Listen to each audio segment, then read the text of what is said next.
like, share and subscribe because it is free. The council's chambers were silent when the decrypted signal first appeared.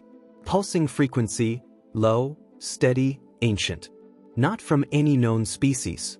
Not from any trade route.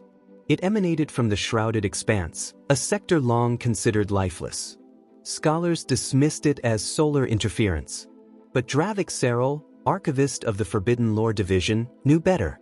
The pattern matched one he'd seen years ago, etched into obsidian tablets stolen from the ruins of Arisine. The code wasn't natural. It was human. Laura Nanich, a xenohistorian ridiculed by the academic elite, sat across from him in the dim archive vault. Together, they stared at the translation. Soul entry, lineage secure, phase restoration pending. The legends were true. The Solarians, long dismissed as myth, were real. Not just real, active. Preparing. The echoes of war hadn't faded, they'd gone underground. The ancient texts had always been fragmented, but their warnings were consistent. A race of flesh and steel. Ships that bled. Weapons that learned. Their last known battle, a conflict so vast that 5 civilizations fell in its wake, was erased from public records. The council called it the Great Collapse. But Dravik had seen the redacted files. They didn't collapse. They were silenced. By something stronger. By humans. For centuries, the idea of humans had been relegated to bedtime horror stories. Unstoppable warriors who moved like shadows through the void. Entire planets lost in a single solar cycle. Cultures vanished, with no trace left but scorched moons. The council had crafted this myth as a warning, or so everyone believed. But what if it wasn't a warning? What if it was a memory? A memory too dangerous to be allowed to live? Dravik leaned over the console. "We found them," he said. Laura's eyes didn't blink. "Or they found us." They submitted their report in secret. Council protocol dictated an immediate lockdown, but the information leaked. Within days, whisper-nets buzzed. Bounty traders passed hushed rumors. Mining guilds pulled back from border sectors. Several minor empires enacted emergency conscription.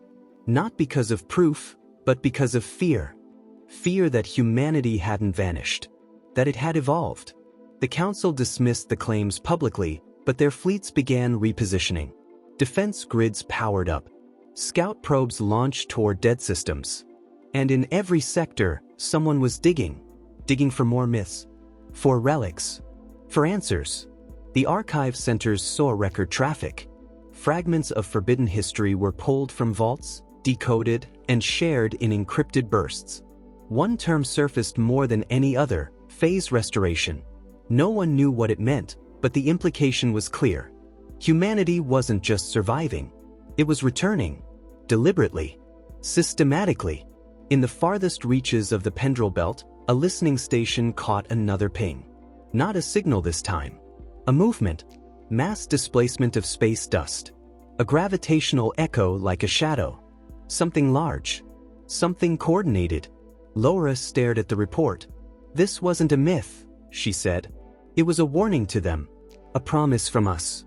Dravik felt the weight of history crack open like a fault line. He didn't say anything. He just watched the last line of the decrypted signal loop across the screen. Phase restoration. T-16 cycles. Await Soul Armada. The decrypted warning spread through the command net like wildfire. Admiral Cressa Nimix ordered a full sensor sweep, but most orbital arrays reported nothing beyond routine asteroid fragments. Only one deep space listening post, tucked behind the Triamex cluster, picked up an irregular hyperwave pulse. Dravik and Laura rushed to confirm coordinates. They found a cluster of synthetic signatures, shield harmonics matching Solarian profiles. Within hours, the council approved a reconnaissance mission. Asterian's shadow slipped from Xyrantha's hidden dock, cloaked beneath a veil of nanofiber dust. Dravik monitored sensors with white-knuckled intensity as Laura calibrated the quantum scanners. The ship's crew, a skeleton team of Xenotech specialists, knew they marched into the unknown. A single miscalculation meant total annihilation.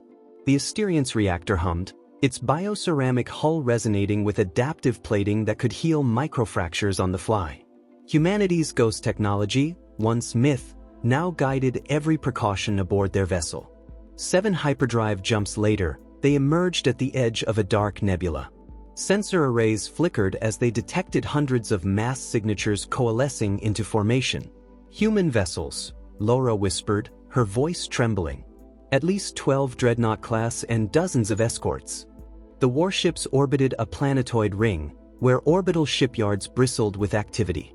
Magnetic forging beams welded living metal into hulls, while automated biolabs grafted neural cores into freshly grown engines. Transmission coming through, the communications officer announced.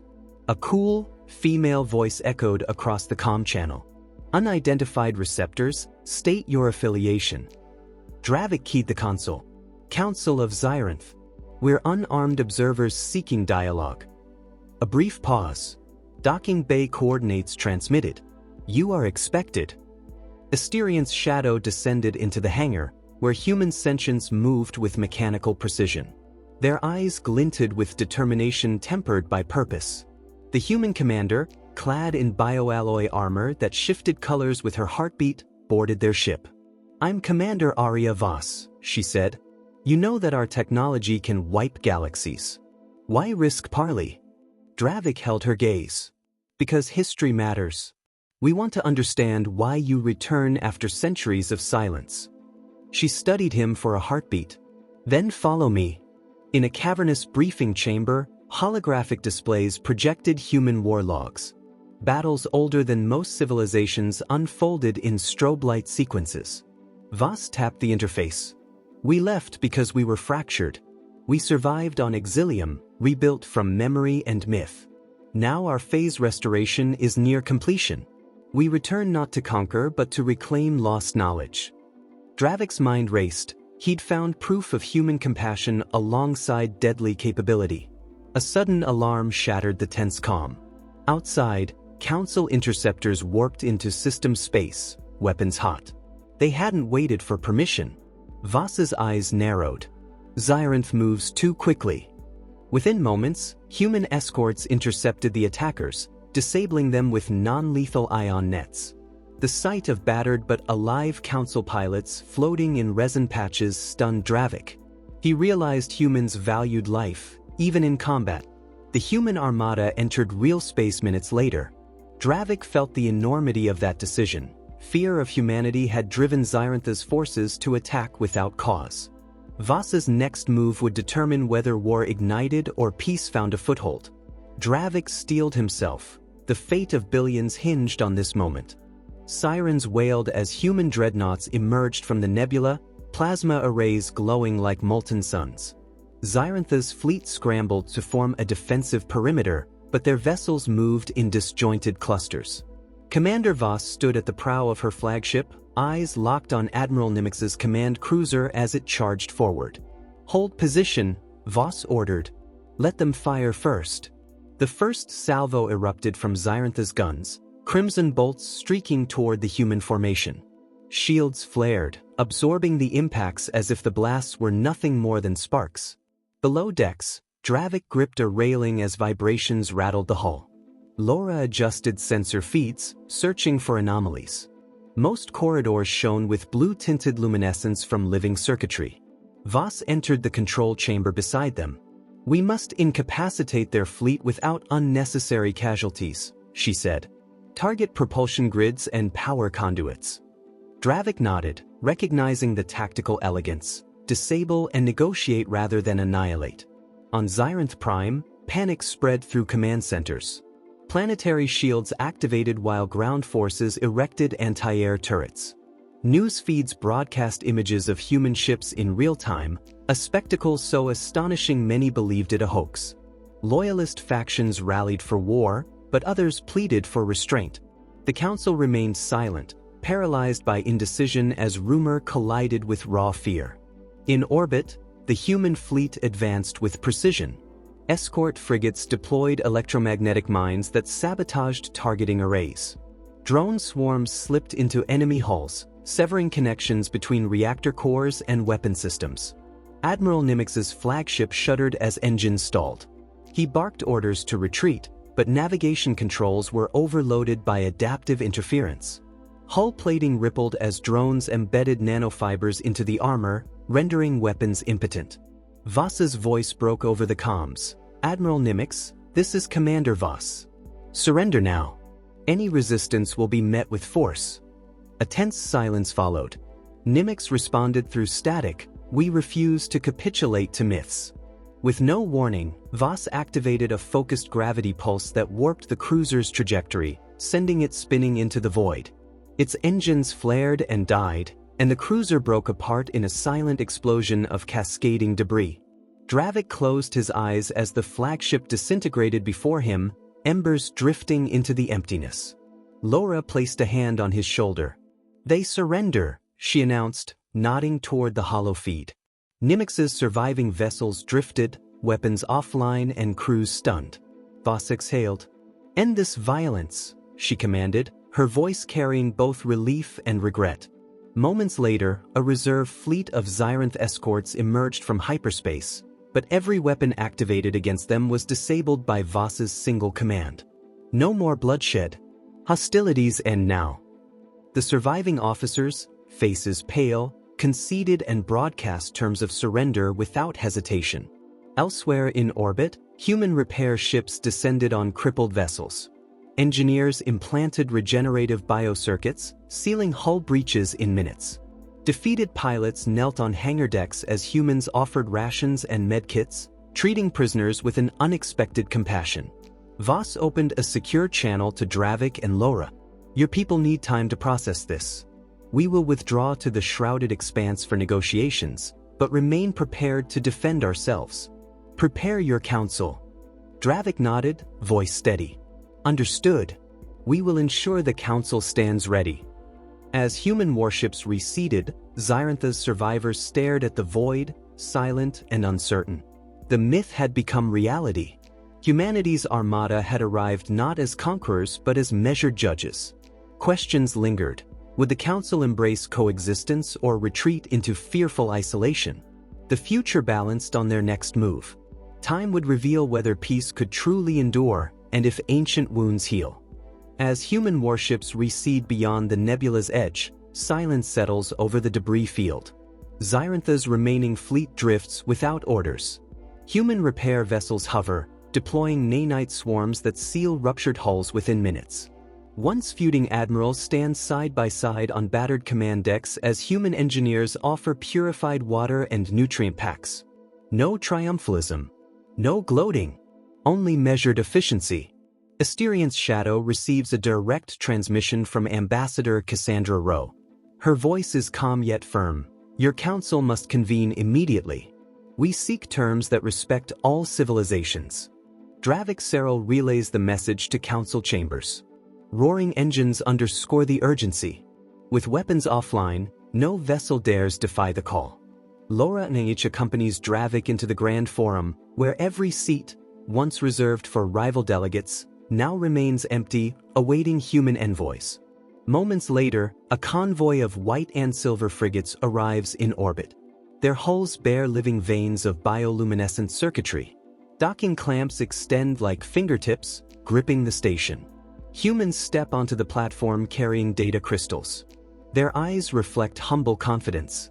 Ambassador Rowe strides forward. Council Speaker Valeris rises.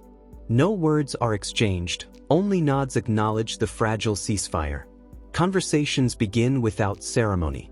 Ambassador Rowe presents a crystalline core that projects star maps, detailing human history from Earth's cradle to the hidden world Exilium. Each projection fades into the next, illustrating collapse, exile, and rebirth. No embellishment, no excuses. She explains that humans retreated after near annihilation, fusing biology with machine to survive. Their vengeance faded, replaced by a purpose to share hard-earned knowledge. Laura takes notes, sensing relief flood the chamber. Some counselors remain unconvinced. A representative from the Norvian collective demands reparations for lost worlds, citing ancient records of human assaults. Ambassador Rowe replies without hesitation, "We acknowledge the pain our ancestors caused. We do not seek absolution, only an opportunity to redefine our legacy." We offer medical breakthroughs that can eradicate Plague X and restore dying biospheres across your inhabited systems. The Norvian delegates glare waivers when shown holograms of healing cells regenerating hostile jungles into vibrant ecosystems. Meanwhile, underground militant cells attempt sabotage. Rumors of a plot to assassinate human delegates reach Dravik through covert channels. He informs Commander Arya Voss, who dispatches peacekeeping squads. Human envoys continue talks undeterred, sending a clear message: any violence against them will be met with proportional restraint, but they will not abandon diplomacy. The mere presence of a single human peacekeeper, armed with non-lethal stunners, deters would-be attackers. No shots are fired.